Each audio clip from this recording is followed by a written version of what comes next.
नागपूर महानगरपालिका निवडणुकीसाठी काँग्रेसनं कंबर कसलेली आहे, परंतु काँग्रेसच्या इच्छुकांची धाकधूक वाढली, अनेकांचा पत्ता कट होणार आहे अशी माहिती माझ्यासोबत काँग्रेसचे शहराध्यक्ष आमदार विकास ठाकरे आहेत। काय सांगणार? मला वाटते निवडणुका सुप्रीम कोर्टाने घेण्याचे आदेश दिले आहे। 4 आठवड्यातच निवडणुकीची तारीख निश्चित होणार आहे आणि तयारीचा भाग म्हणून आम्ही आमच्या पक्षाचा सर्वे चालू केला आहे। मागच्या वेळेस 2022 मध्ये ज्या लोकांना आम्ही तिकीट दिल्या होत्या आणि त्या तिकीट दिल्यानंतर त्यांना किती मतं मिळाले होते उमेदवारांना, त्याच्यानंतरच्या 2 निवडणुकीमध्ये लोकसभा विधानसभामध्ये त्यांच्या बूथवर किती मतं मिळाले, म्हणजे त्यांची सक्रियता त्या बूथवर किती होती, हे सर्व लक्षात ठेवूनच तिकिटाचं वाटप करावं लागेल। कारण की ही स्थानिक स्वराज संस्थेची निवडणूक आहे, अतिशय महत्त्वाची निवडणूक आहे।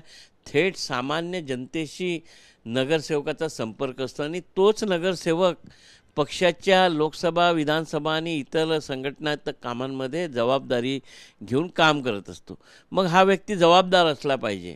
त्याला कितीही मतं मिळाले, तो पडला किंवा जिंकला त्याचा विषय नाही, त्याला पक्षाने तिकीट दिली होती, मग त्याची 15 बूथवर त्याची जबाबदारी, एका उमेदवाराची 15 बूथवर जबाबदारी की त्या बूथवर पक्षाचं मताधिक्य वाढलं पाहिजे।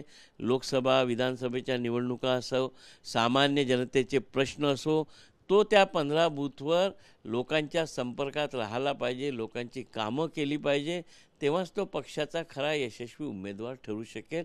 आणि मला वाटतं की येणाऱ्या निवडणुकीमध्ये हायकमांडसुद्धा त्याच विचारत आहे की असे संपर्क ठेवणारे व्यक्ती यांनाच तिकिटा द्यावी, जेणेकरून ते निवडून आले तरी किंवा पडले तरी ज्या लोकांनी त्यांना मतं दिलं ते मतदार उदासीन होणार नाही। कारण की मतं घेतल्यावर हारणारा एक न जिंकणारा एक राहणार आहे, परंतु त्याला जितकी मतं मिळाली तितक्या मतांना उत्तर देणारा आणि तितक्या लोकांचं काम करणारा उमेदवाराच्या शोधात काँग्रेस पक्ष आहे। याचा अर्थ असा होतो की बऱ्याच लोकांचे पत्ते कट होणार आहे, जे इच्छुक आहे किंवा मागच्या वेळेस तिकीट दिली होती त्यांचेही पत्ते कट होणार आहे। नाही, आता कसं आहे, मागच्या वेळेस तिकीट दिली, त्याच्या आधी दिली, ह्यांचा परफॉर्मन्स आता त्या भागात किती आहे?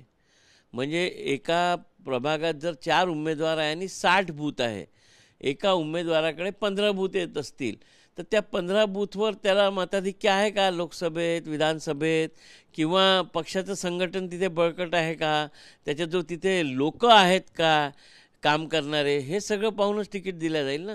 शेवटी मेरिटच्या आधारावर आम्ही तिकीट देऊ। जो निवडून येणारा आहे तो कोणाचाही कार्यकर्ता असेल, जो निवडून येऊ शकेल, त्याची त्याच्या प्रभागामध्ये छबी असेल, तो लोकांच्या उपयोगात येत असेल, अशाच उमेदवाराची निवड करावी असं आम्ही शिफारस वरती करणार आहोत। शेवटचा प्रश्न, किती टप्प्यात किती सर्वे होणार आहे? 1 2 काही त्याचे काही ठरलेलं असेल? आम्ही पहिल्या टप्प्याचा सर्वे येणाऱ्या 8-10 दिवसातच कंप्लीट करून झालो आहे आणि त्यानंतरच्या महिन्याभराने दुसरा सर्वेसुद्धा आम्ही करू आणि आमच्या कामाची तयारी सुरू झाली आहे।